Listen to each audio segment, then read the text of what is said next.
Хөөмн тогтоож ухаантай хүн үргэлж юм болгонд эргэлздэг юм. Зөвхөн усан тэнэгүүд л ямар ч зүйлд 100% итгэлтэй байд юм да. Аваа та тэгээд үүнд бат итгэлтэй байна уу? 100%.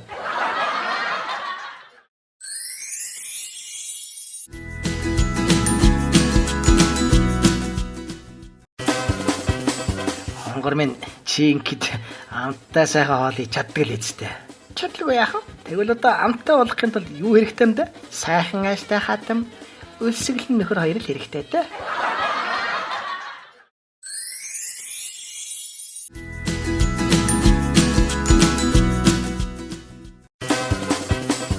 Монголыг хэдэн өдөрт хямралаас гарах боломжтой вэ? 2 өдөрт. Тийм үү? За яаж? Эхний өдөр 76-г бүгдийг нь буудна. Харин дараа өдөр нь оршуулганд ирснийг нь буудна.